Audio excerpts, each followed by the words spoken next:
Hi. Hi. இது வந்து இந்த பிக் பாஸ்ல இருக்கிறவங்களுக்குலாம் வந்து எதா புரியுதா புரியலையா அப்படின்றதே எனக்கு வந்து இப்போ டவுட் ஆக ஆரம்பிச்சிருச்சு.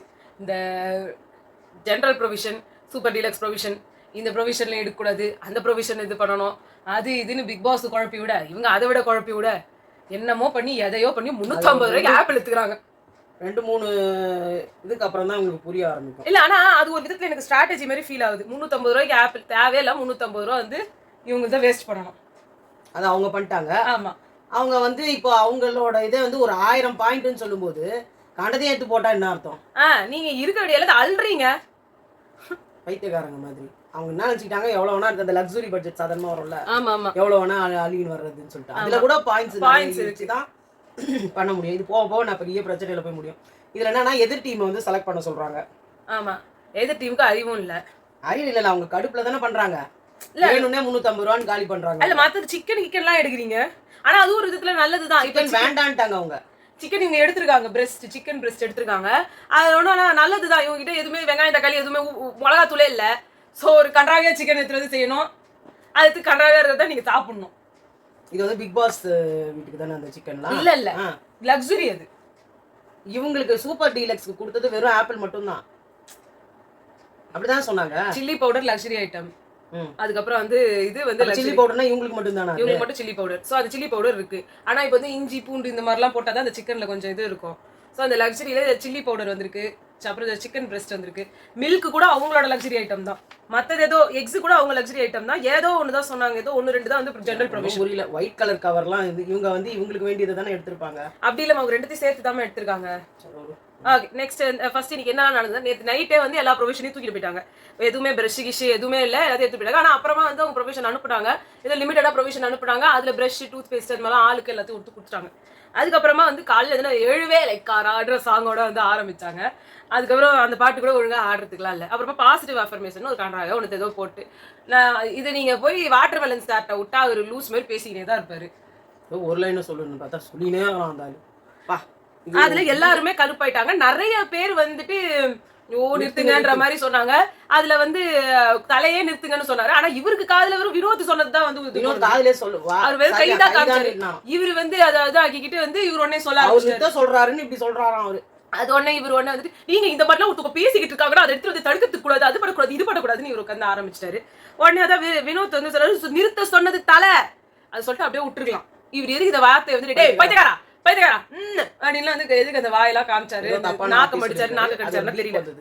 ஆமா, இவர் பண்ணதெல்லாம் பார்த்தா இவரு நல்லவரு நான் கெட்டவருன்ற மாதிரி எல்லாம் வந்து எல்லாத்துக்கும் வந்து தெரியும். நீ எதுக்கு வாய விடுற? வார்த்தையை விடாதீங்க. எல்லாரையும் இப்ப கேள்வி கேட்டீங்களா? எல்லாரும் ட்ரிகர் பண்றான்னு தெரியுது, அதோட சைலண்டா இருக்க வேண்டியது. சபரி நடுவுல வந்துட்டு நீங்க நாக்கு மடிச்சதை நான் பார்த்தேன். சபரி நீ எதுக்கு வர நடுவுல? நீ எதுக்கு எல்லாத்துக்கும் பஞ்சாயத்து? எல்லாரையுமே கேட்டாரு கானா வினோத். கரெக்ட், எல்லாரையும் கேளுங்க, எல்லாரையும் அடிங்க. அங்க யாரும் நியாயம் கிடையாது, எல்லாரையும் அடிங்க. ஒரு பர்சன் நான் மட்டும் தப்பான வார்த்தை விடுறீங்க பாருங்க, அங்க உங்க கிரேடு குறையும். நீங்க எவ்வளவுக்கு எவ்வளவு அவங்களை நீங்க வந்து தப்புன்னு வந்து சொல்றீங்களோ அது எல்லாமே கரெக்ட். அவங்க தப்புன்னு சொல்லுங்க, தப்பான வார்த்தை விடக்கூடாது. அப்புறம் அவங்களுக்கும் உங்களுக்கும் என்ன டிஃபரன்ஸ்? இப்ப வாட்டர்மெலன் ஸ்டார் சொல்றாரு, அவருக்குலாம் பேசுறதுக்கு கூட ஒரு தகுதி வேணும். அதுதான் அவரோட புத்தி, அதான் அவரோட தகுதி. அவரோட மூளை அதுக்கு மேல யோசிக்காது. உங்க மூளை யோசிக்கும்ல. தகுதியே இல்லாத ஒரு ஆளை உள்ள விட்டுட்டு அவர் தகுதியை பத்தி எல்லாருக்கும் ஒரு தராதரம் வேணுமா? தராதரம் கேட்டாங்க. இங்க எல்லாரும் இந்த வார்த்தையெல்லாம் பேசாதீங்க. அதுக்கு ஏற்கனவே உங்களுக்கு ஒரு தடவை திட்டு விழுந்துச்சு. நீங்க நல்லா நடிக்கிறீங்கன்றாரு அவரு. இல்ல நான் கேக்குறேன், உங்களுக்கு வந்து நடிக்கிறதுக்கு ஆள் வேணும், இந்த இப்ப யாராவது கிஸ் பண்றதுக்கு வேணும், அப்புறம் வந்து ஆக்டிங்க்கு வேணும்னா ஃபிளர்ட் பண்றதுக்குலாம் அந்த பொண்ணு உங்களுக்கு வேணும். மத்தபடி நியாயம் பேசிச்சுன்னா வேணாம். ஐயோ இவரு இது இருக்குது பாரு. ஏன் அது வந்து கிட்ட போதுன்றான். இந்த மாதிரி ஆளெல்லாம் தள்ளி வைக்கணும். அதான் கிட்டக்க வந்தேன்னு இது சொல்லுது. எனக்கு கல்யாணம் ஆயிடுச்சு, 2 பசங்க இருக்காங்க. நிஜமா தான் சொல்றேன், எனக்கு ஒரு பொண்ணு ஒரு பையன். வெனேசாவுக்கு 4 இயர்ஸ் ஆகுது, ருடால்ஃப்க்கு வந்து 5 இயர்ஸ் ஆகுது. என்னன்னு தெரியல. வந்து ஆமா, அவங்க ஸ்கூலுக்கு போக போறாங்க. யார்கிட்ட விட்டுருங்க? என்னோட மாமியார்ட்ட விட்டுட்டு வந்திருக்கேன் அப்படின்னு சொன்னாங்க. அப்புறம் வந்துட்டு பிரவீன் வந்து இவர் வந்து கனிக்கும் பார்வுக்கும் வந்த சண்டைக்கு அவ்வளோ இதாக்குனாரு. இங்க இருந்து அங்க போனாரு, அங்க இருந்து இங்க வந்தாரு, இப்படி பேசுறாரு. அப்படி இங்க வந்துட்டு ஃபர்ஸ்ட் நீங்க தான் ஆரம்பிச்சீங்க, நீங்க தான் தப்பு. நீங்க வந்து இவர் தப்புன்னு சொல்றீங்க, ஓகே. திவாகர் தப்புன்னு சொன்னீங்க, எல்லாம் சொன்னீங்க, ஓகே. அங்க நீங்க கானா வினோத்தை எதுவுமே சொல்ல மாட்டீங்க, அதுக்கே ஒரு டென்ஷன் ஆயிட்டாரு. நான் அது இதுக்கு மேல இருந்தா ஏதாவது சொல்றேன்ப்பா அப்படின்ட்டு போறாரு. உங்களோட கோவங்கள்லாம் எப்படிதான் இருக்கு எனக்கு புரியலையே. இவ்ளோ அது என்னன்னா உண்மையே எல்லாத்துக்கும் இவ்வளவு கோவப்படுறீங்களே, கோவப்படுற நேரத்துல எப்படி இருப்பீங்க? அதான் தெரியல. எல்லாம் ஒருத்தர் கழுத்து நெஞ்சு கொலை பண்ணுவாங்களா? தெரியலையே. அது மாதிரி எஃப்ஜே வந்து வினோத்தை பார்த்து சொன்னாங்க, நீங்க அவரை பார்த்து வார்த்தை விடாதீங்க அப்படின்னு எஃப்ஜே சொன்னாரு. அப்படி ஒரு கண்ணாடி வச்சுக்கிட்டு அதையும் சொல்லிடுங்க எஃப்ஜே, நீங்க விடுற வார்த்தைங்க எல்லாம் வந்து காதுல கேட்கற மாதிரி கிடையாது. அடுத்தது வந்து பிக் பாஸ் வந்து சொன்னாரு, என்னமோ வீட்டை ஆர்மி கேம்ப் மாதிரி மாத்திரம்லாம் சொன்னீங்க, அதை நம்பி நான் யூனிஃபார்ம்லாம் அனுப்பிக்கிறேன், ஒன்னும் படல. இவர் உடனே வந்து எஸ் பிக் பாஸ். என்ன பண்றாருன்னே எனக்கு புரியல. பிக் பாஸ் ஏத்தி விட்டுங்களா நீங்க? ஐயோ அவர் பாக்குறது இவரு பாக்குறதே ஒரு தெனாவட்டா. இவர் வந்து ஆர்மி ஜெனரல் மாதிரியும், எதிரில இருக்கவங்க எல்லாம் பாகிஸ்தான் சோல்ஜர் மாதிரியும், இவரு ஒத்தாலா நின்னு எல்லாரையும் டிக்கி டிக்கி டிக்கி டிக்கி டிக்கி டிக்கி சுட போற மாதிரியும் பண்ற சீன் எல்லாம் வந்தது. கைதி படத்துல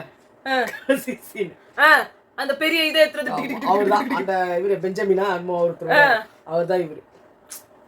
எதிரில இருக்கவங்க பூரா ரவுடிஸ், கமாண்டோ கமான் அட்டாக் இல்ல எல்லாரும் வந்துட்டு சோல்ஜர்ஸ் assemble attention strategies. எனக்கு ஆக்சுவலா என்னோட ஸ்கூல்ல வந்து புவனேஸ்வரி மேம்னு ஒருத்தவங்க இருப்பாங்க, பிடி டீச்சர். எல்லாரும் பூன்ஸ்ன்னு கூப்பிடுவாங்க அவங்கள. அவங்க வந்து இது இங்கிலீஷ்ல அவங்க வராது, இங்கிலீஷ்ல அவங்க பேச மாட்டாங்க. அவங்க வந்து என்னன்னா எல்லாரையும் கமெண்ட் அடிப்பாங்க, எல்லாரையும் ஒரு கேவலமா பார்ப்பாங்க. இப்போ நம்மளாம் அந்த ஸ்டூடெண்ட்ஸ் அந்த ஸ்கூல்ல வந்து ஆக்சுவலா அவங்க வந்து அந்த ஸ்கூல்ல டீச்சர், அந்த ஸ்கூலுக்கே காசு குத்தி ஃபீஸ் கட்டிட்டு இருக்கிறவங்களாம் நாங்க தான். ஆனா நாங்களாம் என்னமோ ரொம்ப கேவலமான, அதுவும் நான் சொல்றது ரொம்ப ரெப்யூட்டட் ஸ்கூல், ஓகேவா? எங்க ஸ்கூல் ரொம்ப ரெப்யூட்டட் ஸ்கூல். அந்த ஸ்கூல் நான் எங்க எல்லாரையும் வந்து அப்படியே வந்து ஒரு மாதிரி கேவலமா வந்து பார்த்து அன்டச்சபிள்ஸ் மாதிரி ட்ரீட் பண்ணுவாங்க. வேற அதுவும் இந்த மேம்க்கு குண்டா இருக்கிறவங்கள பார்த்தா சுத்தமா பிடிக்காது. அவங்க பேர்ல ஒரு ஜோஷிதான் ஒரு பேர் வந்து ஸ்டக் ஆயிடுச்சு. என்னை பார்த்தாலே ஜோஷிதான் திட்டுவாங்க. அந்த ஜோஷிதான் ஏதாவது ஒரு பொண்ணு இருந்ததுன்னா அது பாவம். ஆனா அவனை என்னை பார்த்தாலே அந்த மேம்க்கு பிடிக்காது. எனக்கு அது பிரவீனை பார்த்தா அந்த மேமோட வைப்ஸாவே இருக்குது. இவர் வந்து இப்படி பாக்குறதெல்லாம் அவங்க பாக்குற மாதிரியே இருக்குது. அவங்க ஒரு பிடி டீச்சர், ஆனா இவ்வளவு பெரிய இந்த ஃபேமிலி பேக் லேஸ் வச்சுக்கிட்டு எல்லாம் அங்க பாஸ்கெட் பாலுக்கு கோச்சிங்க்கு போயிட்டு இருந்தா உட்காந்து நறுக்குன்னு தின்னு இருப்பாங்க. நாங்கெல்லாம் சாப்பிடாம அங்க கோச்சிங்ல உட்காந்து இருக்கிறோம். இவங்க வந்து லேஸ் சிப்ஸ் சாப்பிட்டு இருந்தா எப்படி இருக்கும்? அப்பயும் வேண்டியவங்களுக்கு கொடுப்பாங்க, அவங்களுக்கு வேண்டியவங்களுக்கு எல்லாம் கொடுப்பாங்க. அப்ப அவ்வளவு எரிச்சலா எனக்கு அந்த பிரவீனை பார்த்தா எனக்கு அப்படிதான் தோணுது. அங்க இந்த பார்வதி வந்து அங்க இருந்து சொல்றாங்க, அங்க அந்த ஷேம் கார்னர்ல என்ன பண்ணுவீங்கன்னு. இவர் பர்ஃபியூம் எடுத்து வச்சுக்கினாரு, நான் அண்டர் வேலை வச்சிருந்தேன், லைக் என்னதான் தலையா இருந்தாலும் I'm also a human being, I'm also a contestant here, so I can forget things, so I forgot to keep my perfume there. அப்படி இப்படின்னு ஏதோ வந்து உளறின்னு கிடக்குறாருல. அப்ப எனக்கு இதெல்லாம் சொல்லும் போது எனக்கு அவங்க ஞாபகமே வந்தது. இவங்க எல்லாம் எப்படி இல்ல அது இல்லம்மா, இவங்க எல்லாம் எப்படி விட்டாங்கன்னு கேக்குறேன். இவ்ளோ கேள்வி கேட்கிற பார்வதி அந்த இடத்துல இவரை கார்னர் பண்ணி நிக்க வச்சிருக்கணும். ஷேம் கார்னர்ல போய் நான் நிக்கிறேன்னு சொன்னாரு, நிக்கவே இல்ல. இன்னைக்கு நாளே முடிஞ்சு போச்சு. கேட்கணும்ல, நீங்க எல்லாத்துக்கும் கத்துறீங்கல்ல, இது கத்தி அவர் கேட்கணும்ல. அவரை ஃப்ரீயா விட்டீங்க, அவர் பாட்டு பண்றாங்க எல்லாம் பண்ணிருந்தாங்கிறாரு. அதுக்கப்புறமா வந்து ஆர்மி கேப் இதெல்லாம் நாங்க நேத்தே இது போன வீடியோலயே சொல்லிட்டோம். அதே மாதிரி சாரில உடன்பாடு இல்ல, மண்ணாங்கட்டி இல்ல. அப்புறம் பாருக்கும் பிரவீனுக்கும் ஒரு சண்டை வந்து ஸ்டார்டிங்ல அவங்க ஷேம் கார்னர்னா என்ன பண்ணுவீங்கன்னு எல்லாத்தையும் கேட்டாங்க, நீங்க சொல்லல. சோ அங்க என்ன பண்ணுவாங்கன்றதும் தெரியல. ஆனா இப்போ அவர் பண்ணவும் இல்ல. அதுக்கு அடுத்து வந்த சண்டையில திருப்பி பாரு தப்பாயிட்டாங்க, போடா வாடாலாம் சொல்லிட்டு நானே பேசிட்டு இருக்க மாதிரி இருக்கு. சொல்லு. அதான் அது மாதிரி தான் நடந்துச்சு. ஒண்ணுமே அதாவது ஒண்ணுமே இல்லாம சண்டை போடணும் அப்படின்ற மாதிரி நடந்துட்டு இருக்காங்க. இவர் ஒண்ணுமே இல்லாம நான் தான் தலைன்னு அவரு ஆடிக்கிட்டு இருக்காரு. அதுல வந்து உப்பு சப்பு இல்லாத விஷயங்கள் தான் நிறைய நடக்குது. அப்புறமா வந்துட்டு பாத்தீங்கன்னா இந்த வினோத்ன்றவர் தேவையே இல்லாம வாயை விட்டு மாட்டிக்கிறாரு. ஒழுங்கா போயின்னு இருந்தாரு ஒரு நாள், 2வது நாள்லயே மாட்டிக்கிறாரு. அப்புறம் இவர் எப்படி இவர் கடைசி வரைக்கும் சஸ்டெயின் பண்ண போறாரு? இப்ப திருப்பி எனக்கு கம்பேக் கொடுத்தாரு. பாரு கிட்ட வந்து நீ என்ன தூண்டி விடல, நீதான் என்ன திவாகருக்கு அகைன்ஸ்டா நீ தூண்டி விடல. ஆனா அம்ருதீன் என்ன சொன்னாரு, மச்சான் நீ தானே மச்சான் சொன்ன, உன்னால அந்த பொண்ணு கிட்ட ஏன்டா சேர்ற, அந்த பொண்ணு வேணாண்டா, அந்த பொண்ணு கூட சேர்ந்தா உனக்கு பேர் கெட்டு. அவர் வந்து ஒரு இது போட்டு கொடுக்குறாரு. இப்ப வந்து அப்படியே இணைய பாக்குறாரு அவர் பயங்கரமா. பார்வதி கூட பார்வதிக்கு ஒண்ணே ஒரு அலர்ட் ஆயிட்டாங்க. இல்ல எல்லாருக்கும் உன்னை பிடிக்கும், நீ அது கூட இருக்கிறதாலதான் உன்னை யாருக்கும் பிடிக்கலன்னு அவர் சொன்னாராம். அதை போட்டு கொடுக்குறாரு. ஆனா வந்து அதான் வந்து பாருக்காக நான் என்ன பேச சொல்லி சொன்னேன்ல நீ, அது வந்து அவங்களுக்கு மேட் ஃபார் ஈச் அதர் மாதிரி கன்னியக்காக்கெல்லாம் தோணி சொன்னாங்களாம். இதெல்லாம் இவரு மசாலா போட்டு பிரியாணி கிண்டுறாரு அவரு. நீ இந்த மாதிரி ப்ரொஜெக்ட் ஆகிருக்கோம்ல அப்படின்ட்டு. அப்பதான் பாரு வந்து சொன்ன பார்வதிக்கு வந்துட்டு சொல்லிருக்கூடாதுல அப்படின்னாங்க. இது வேற பிரவீனை பத்தி ஃபிளாப் 1ஆம் நம்பர் ஃபிளாப் 9 ரூபாய் நோட்டு டூப்புன்னு என்னென்னமோ வந்து டூப். அவங்க கொஞ்சம் நல்ல பைத்தியம் முடிச்சிரும் போல பார்வதிக்கு பாவம். அப்ப இது ஒரு டாஸ்க் வேற வச்சாங்க. அதுக்கு முன்னாடி டாஸ்க்கு இல்லாம டாஸ்க் வீட்டுல டாஸ்க் பீஸே இல்லைன்னு சொன்னாலும் அதை எழுதி வச்சிருக்கேன். ஆமா, இந்த வீட்ல ஒரு பீஸே இல்ல அப்படின்னாங்க. அப்பதான் அவங்க சொன்னாங்க, உங்களுக்கு பீஸ் வேணா ஊட்டி கொடைக்கானல் போயிருக்கணும், பிக் பாஸ் வந்துருக்க கூடாது. கரெக்ட் தான். ஆனா அவர் சொன்ன வார்த்தை எவ்வளவு தப்பான வார்த்தை. பாய மூட்டிட்டு உட்காருங்க அப்படின்றாரு. என்ன அவரதான் சொன்னாரு, அதை நான் சொல்றேன். அடுத்து டாஸ்க் நடந்துச்சு. 4 வாயை மூடிட்டு உட்காருங்கன்னு சொன்னாரு.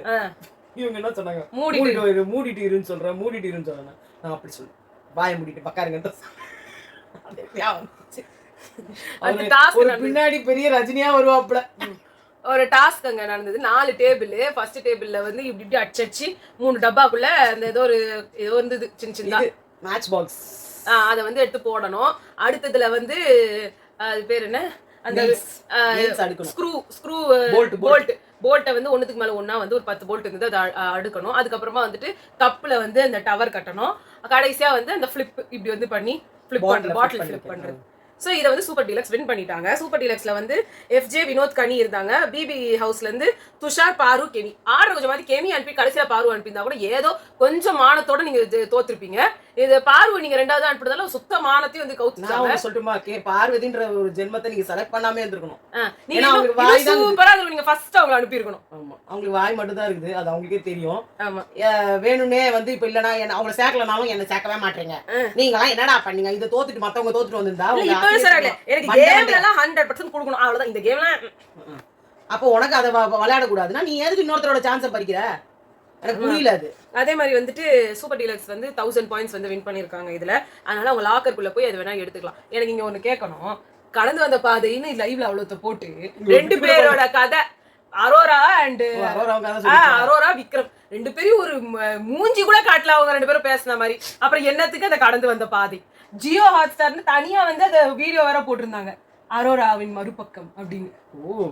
அதை எடுத்து போடவே இல்லை. தெரிஞ்ச அந்த அன்சீன்ல அவங்க வந்து அவங்க அம்மா அப்பாவுக்கு வந்து இவங்க வந்து பையனா பிறக்கணும்னு நினைச்சாங்க, ஆனா பொண்ணா பிறந்துட்டாங்களாம். அதனால வந்துட்டு இவங்களை வந்து ரொம்ப பாசமாலாம் வளர்த்தது இல்லையா. கையில மருதாணி போட்டா மட்டும் தான் ஊட்டி விடுவாங்களாம் அவங்க அம்மா, இல்லைன்னா ஊட்டி விட மாட்டாங்களாம். அதனால கையில எப்ப மெஹந்தி வைப்பாங்க, எப்போ ஃபங்க்ஷன் வரும்னு ரொம்ப ஏங்குவாங்களாம். அதுக்கப்புறம் அவங்க ஒரு ஏஜுக்கு அப்புறமா வந்துட்டு அவங்க வீட்டை விட்டு வெளியில வந்துட்டாங்களாம். அவங்க வந்து அவங்களுக்கே அவங்க தான் அம்மா, அவங்களுக்கே அவங்க தான் அப்பா. அதான் கதை. ஓகே, நெக்ஸ்ட் வந்துட்டு பார்வதி வந்து பேசிட்டு இருந்தாங்க திவாகர் கிட்ட. இந்த கான்வர்சேஷன் ஏன் நடந்துச்சுன்னா, இவர் கம்ருதீன் வந்து ஏதோ ஹார்ன்னு சொல்லி வந்து எழுதினாரு. அது வந்து இவங்களுக்கு ஏதோ டபுள் மீனிங் வேர்டுன்றதால வந்து இவங்களுக்குள்ள 2 பேருக்கும் ஏதோ இதாயிடுச்சு. ஆனா இது அவங்க நேரா கூட இவர்கிட்ட எதுவுமே சொல்லல. அப்பயும் நல்லா தான் பேசி, நல்லா தான் அதாவது ஜாலியா இருந்துட்டு அது ரொம்ப திவாகர்கிட்ட போய் பேசினாங்க. அங்க போயிட்டு நான் கம்ரு கிட்ட வந்து தேவையில்லாம ரொம்ப அட்வான்டேஜா பேட் டச் பண்றாரு, அட்வான்டேஜா டச் பண்றாரு. எனக்கு வந்துட்டு நான் சொல்ற வார்த்தை எல்லாத்தையும் அப்படியே எடுத்துட்டு போய் பிரவீன் கிட்ட சொல்லிட்டு நல்ல பேர் வாங்கணும்னு பாக்குறாரு. நான் வந்து அவர்கிட்ட சொல்லிட்டேன், நீங்க தோழல், நான் வந்து தோழி அப்படின்னு வந்துட்டு நான் வந்து முன்னாடியே சொல்லிட்டேன் அப்படின்னு சொல்லியிருக்காங்க. அதுக்கப்புறம் வந்துட்டு இந்த ஃபிளர்ட் கேம்லாம் ஆடுறாங்க, இந்த 2 பொண்ணுங்களை வச்சுட்டு கேம் ஆடலாம்லாம் சொல்லி யோசிக்கிறான். அதெல்லாம் நம்ம கிட்ட நடக்காது இல்லையா. அப்பெல்லாம் உட்காந்து இதை நீங்க என்ன பண்ணீங்க, ஒரு பக்கம் அரோராவை அவர் பிடிச்சிக்கிட்டாரு, நீங்க ஒரு பக்கம் ஆடிட்டு அன்னைக்கு ஒரு பயங்கரமா நம்ம தண்ணி வச்சுட்டு ஆடுற மாதிரி ஆடி நின்று. அன்னைக்குதான் முத ஸ்டார்ட் ஆச்சு. அன்னைக்குதான் நீங்க போய் அவர் மேல உழுந்தீங்க. அவர் வந்து உங்க கிட்ட வரல. இந்த பொய்யெல்லாம் சொல்லக்கூடாது. அப்புறம் என்னெல்லாம் பார்க்கவே மாட்டீங்களான்லாம் கேட்டாங்க. அடுத்து வந்து பாத்தீங்கன்னா லாக்கர் வந்து அப்படியே மலையாள பிக் பாஸ் எடுத்து காப்பி அடிச்சிச்சு. அங்க வந்து பிங்க்ல சோறு, பிரவுன்ல ட்ரெஸ், கிரீன்ல ஆக்சசரிஸ் இருக்குமா. 1000 பாயிண்ட் நீங்க எடுத்துட்டு வரணும். வெறும் 9 செகண்ட் தான் கொடுக்கப்படும். அதுலயுமே வந்து நீங்க 1000 பாயிண்ட்டுக்கு மேல எடுத்த பொருட்கள்லாம் வந்து இவங்க தான் டிசைட் பண்ணுவாங்க, நீங்க வச்சுக்கலாமா வச்சுக்க வேண்டாமா அப்படின்னு சொல்லி அப்படின்னு சொன்னாங்க. இவங்க வச்சுக்கலாமா வச்சுக்க வேண்டாமா தான் இவங்க டிசைட் பண்ணலாம். அந்த 1000 பாயிண்ட்ஸ்க்குள்ள எதெல்லாம் வச்சுக்கணும் டிசைட் பண்ணலாம், வச்சுக்கலாமா வச்சுக்க கூடாதல்ல. அந்த 1000 பாயிண்ட்ஸ்ல என்னெல்லாம் வச்சுக்கணும் அப்படிங்கறத இவங்க டிசைட் வச்சுக்க வேணாம்ன்றதையும் இவங்க டிசைட் பண்ணலாம் இல்லையா. வச்சுக்கலாம் தான், ஆனா என்னதெல்லாம் வச்சுக்கலாம். இப்ப நீங்க வந்து பிடிச்ச மாதிரி அதான் சொல்றேன். அப்போ உங்களுக்கு அவசியமே இல்லாத தத்திரமான பொருள்லாம் நீங்க செலக்ட் பண்ணி கொடுத்துருக்கலாம்ல. அந்த 1000 பாயிண்ட் வேஸ்ட் பண்ணிருக்கலாம்ல. அது இல்ல, அது எல்லாமே வீட்டுக்கு பிக் பாஸ்க்கு யூஸ் ஆகுற பொருளுங்களும் வந்தது அதுலன்றாங்க. ஆமாமா, ஆனா சூப்பர் டீலக்ஸ்லயே வேஸ்டா இவங்க யூஸ் பண்ண ஆப்பிள் எடுத்தீங்க, அந்த மாதிரி ஏதோ தண்டமா பொருட்கள் எடுத்து கொடுக்கணும்ல. சூப்பர் டீலக்ஸோட லக்ஸரி இதுலயே தண்டமா இருக்கிற ப்ராடக்ட்ஸ் எடுத்து கொடுக்கணும். கேம் ஆட தெரியாத லூசுங்களெல்லாம் வச்சுருந்தா இப்படித்தான் இருக்கும். இதுல வேற பார்வதி பிக் பாஸ் தான் டிசைட் பண்ணணும்னு பிக் பாஸ்க்கு காசு. ஐயோ நான் என்ன சொல்றேன், காஃபி தூள் இருக்கணும், பால் இருக்க கூடாது. புரியுதா? அந்த மாதிரி இருக்கணும். அதாவது அது வந்து கெட்டு போற பொருளும் கிடையாது, ஆனா நீ அதை யூஸும் பண்ண முடியாது. அது வந்து ஒரு தண்டமா ஒன்ட்ட இருக்கணும். எனக்கு ஆனா அவங்க சொல்லும் போது எப்படி இப்போ எனக்கு புரிஞ்சதை நான் சொல்றேன். இவங்க 4 ஸ்டிக்கர் ஒட்டி இருக்கிறதெல்லாம் பிக் பாஸ் யூஸ் பண்ணலாம். ஆமா, இல்லையா? ஆமா. அப்ப பிக் பாஸ் ஆனா நீ அதையே ஃபுல்லா எடுக்க முடியாது அப்படின்னா பிக் பாஸ் சொன்னாரு. என்னன்றாங்க அது எனக்கு புரியல. எனக்கும் புரியல, அங்க இருக்கவங்களுக்கும் புரியல, பிக் பாஸ்க்கும் புரியல. அதனால தான் நான் சொல்றேன் அவரு. லக்ஸரி அவங்களோட லக்ஸரி ஐட்டம்ஸே செலக்ட் பண்ணி அவங்களால யூஸ் பண்ண முடியாத மாதிரி இருக்கிறதே எடுத்து போடணும்ன்றேன். சரி ஓகே. அதான் அதெல்லாம் ஒண்ணு சமைக்காம சாப்பிட முடியாதது, சமைச்சாலும் வந்து தண்டமா அதுல எதுவுமே போட முடியாம இருக்கிற மாதிரி இவங்க ரொம்ப யூஸ்ஃபுல்லா எடுத்துட்டாங்க. இப்ப பாருங்க ஆப்பிள் வெட்டி சாப்பிடலாம், சில்லி பவுடர் எல்லாரும் இவங்களுக்கு எப்படி இவங்க சாப்பாட்டுல எல்லாம் யூஸ் பண்ணிக்கலாம், முட்டை வேக வச்சு கூட சாப்பிட்டுக்கலாம், பால் சும்மாவே வந்து சக்கரை போட்டோ இல்ல இல்லாமையே கூட வந்து சாப்பிடலாம். அப்புறம் சிக்கன் ஒண்ணுதான் இவங்களால வந்து ஏதோ அதிகம் மிளகாத்தூள் உப்பு போட்டு ஏதோ ஒண்ணு பண்ணி சாப்பிட்டுக்க வேண்டியதுதான். இவங்க அவங்க உங்களுக்கு கொடுத்துருக்கிறது எல்லாமே நீங்க நல்லா சாப்பிடுற மாதிரி ஐட்டம்ஸ், எதுவுமே நீங்க வந்து அவங்க கேமா ஆடல. அது எனக்கு பிடிக்கல. அவரும் வியானோ இவங்க உட்காந்து பயங்கரமா வந்து கத்தின்னு இருந்தாங்க. பிரவீன் பிக் பாஸே வந்து நீங்க இண்டிவிஜுவலா பண்ணுங்கன்னா குரூப் மென்டாலிட்டி. அவர் அங்க சூப்பர் டீலக்ஸ் வந்து இதை எடுங்க அதை எடுங்க அதை பண்ணுங்க இதை பண்ணுங்கன்றது இவங்க கேக்குறாங்க. யாரு சொல்றது? எல்லாரும் தான் அங்க சொல்லிட்டு இருந்தாங்க. வினோத் எல்லாம் வந்து இது வேணும் அது வேணும் அதை எடுங்க இதை எடுங்கன்றாரு. 4500 ரூபாய்க்கு எடுத்துட்டு வரீங்க மனசாட்சியே இல்லாம. வினோத் தானே புள்ளையே போனாரு. ஆமாமா, அது அந்த பொருளை வைங்க இந்த பொருளை வைங்கன்னு பிக் பாஸ் ஹவுஸ் கிட்ட சொல்றாருமா அவரு. ஓ ஆமா ஆமா. தனிச்சையா பிக் பாஸ் ஹவுஸ் தானே இந்த முடிவை எடுக்கணும். ஆமா. அதான் பால் அவர் சொல்றதெல்லாம் உட்கார்ந்து எடுத்துக்கிட்டு இருக்கீங்க. அவர் சொல்றத மட்டும் வச்சுட்டு கூட வேற எடுக்கலாமே. ஆமாமா அது கரெக்ட் தான். சோ இது ரொம்ப லூஸ் தரமா இருந்தது. அதுவும் பார்வதி இருக்கிற ஒரு டிவி இவ்வளவு தண்டமா பண்ணுன்றது நான் எதிர்பார்க்கல. பார்வதிக்கே இன்னும் இது எல்லாருக்கும் அவங்க வந்து ஒயிட் எல்லாமே வந்து நிறைய ஒயிட் தான் எடுத்திருக்காங்க. அதெல்லாம் பிக் பாஸ் ஹவுஸுக்கு எல்லாத்தையும் எனக்கு அவங்க வேற லூஸ் நினைச்சிங்கனாங்க. சரி என்னமோ இதான் வந்து போயிட்டு இருக்குது. 4 வைல்டு கார்டு என்ட்ரி. நீங்க 4 இல்ல எல்லாரோட வீடியோ வந்துச்சா இல்ல எல்லார் வீடியோ வந்துச்சான்னு பாத்துறேன். ஸோ 4 பேரோட வீடியோ தான் வந்திருக்கு. அதுக்கு மேல அவங்க போடல. அது வந்து பிரஜின், சாண்ட்ரா, அமித் பார்கவ், திவ்யா கணேஷ் இவங்கலாம். ஸோ அம்மா வந்து நான் என்ன நினைக்கிறேன் இவங்க வீக்கெண்ட்ல தான் அனுப்புவாங்கன்னு நீங்க சொல்ற மாதிரி அப்படி இருக்காது. எனக்கு வந்து இந்த டப்பாக்குள்ள உட்கார வச்சு உள்ள அனுப்புறது, அப்புறமா வந்துட்டு இந்த ஸ்டோர் ரூம் வழியா உள்ள அனுப்புறது, இதுல எல்லாம் பண்ணுவாங்கன்னு நான் நினைக்கிறேன். எனக்கு ஒவ்வொரு நாளைக்கு ஒரு மாதிரி தேர்ஸ்டே ஒரு 2 பேர், ஃப்ரைடே ஒரு 2 பேர், அந்த மாதிரி சாட்டர்டேக்கு அப்போ வேற யாருன்னா புதுசா 2 பேர் உள்ள அனுப்புவாங்கன்னு நான் நினைக்கிறேன். மொத்தம் 6 பேர் அனுப்பணும். அதுல 2 பேரை வீட்டுக்கு அனுப்பணும். ஆமா, அந்த சினிமா பையன் அபிஷேக் அவர் வந்தாரு, சங்கிலி கருப்பு அப்படின்னு வந்து உள்ள வந்தாரு. சோ அந்த வாரமே தோட்டி விட்டாங்க மறுபடியும். ஆமா, யாரா இந்த மூட்டை பூச்சியை உள்ள விட்டது. சோ அது மாதிரி அவர் திருப்பி அனுப்பின மாதிரி அந்த மாதிரி இவங்க யாராவது உள்ள வராங்களோ என்னவோ அது எனக்கு தெரியல. பட் இவங்க வைல்டு கார்டு கண்டிப்பா வராங்க. வரலனாங்க வராங்க. இந்த வாரத்துல அதாவது இந்த சண்டே கூட வந்து ஏவி எல்லாம் போட்டு அனுப்புவாங்கல்ல. ஆமா அது ஒண்ணு இருக்கு. இல்ல சுஜா வர்ணிக்லாம் ஏவி எல்லாம் போடல. ஃபர்ஸ்ட் இதெல்லாம் டைரக்ட் ஆமா. ஹரிஷ் கல்யாண்லாம் வந்து எதிரி குச்சாரு. அந்த மாதிரிலாம் கூட வர்றதுக்கு வாய்ப்பு இருக்கு. ஸோ பார்க்கலாம் எப்படி வராங்கன்னு சொல்லி. ஸோ நல்லா போகுமா இந்த வாரம்ன்றதே எனக்கு புரியல. இவங்க போறதெல்லாம் பார்த்தா ரொம்ப கடுப்பா இருக்கு. பாப்போம் எப்படி போகுதுன்னு சொல்லி. மலையாள பிக் பாஸ்ல எத்தனை பேர் வந்தாங்க வைல்ட் கார்டு என்ட்ரியா? 6 பேர். லக்ஷ்மி, சாபுமன், அப்புறமா வந்துட்டு 2 அந்த என்னது மனஸ்தியா என்ன வித்தியாசமான ஒரு பேர், மஸ்தானி. அப்புறம் அந்த 2 ஜிஷன், அப்புறம் வந்துட்டு பிரவீனும் பிரதீப் எவ்வளோ பிரதீப் வந்தாரு. 5 பேர் தான் வருது. 5 பேர் தான் போல. அப்போ இன்னும் யாரோ ஒருத்தர் இருக்காங்க. இவங்க அப்படியே அதை தான் அப்படியே ஃபாலோ பண்ற மாதிரி இருக்குது எல்லாமே. ஆமா அப்படிதான் இருக்கு. ஓகே எப்படி போகுதுன்னு பார்க்கலாம். அதே மாதிரி நோரா, நோரா 2 பேரும் உள்ள விடுறாங்க. ஆமா பார்க்கலாம் எப்படி வருதுன்னு சொல்லி. உங்களை நாங்க ஆக்சுவலா அந்த இவரை சொல்லிட்டு இருந்தாங்கல்ல, இவங்கள ஜீவா அவங்க ஒருத்தவங்க இருக்காங்கல்ல, அவங்களும் வருவாங்கன்னு நினைக்கிறேன். அவங்களும் சொல்லியிருக்காங்க. சிப்பு சூர்யான்னு ஒருத்தவங்க சொல்லியிருக்காங்க. மேபி 6 பேரா இருக்கும்னு நினைக்கிறேன். நம்ம பார்க்கலாம். ஓகே உங்களை நாங்க நெக்ஸ்ட் வீடியோல சந்திக்கிறோம். பாய்.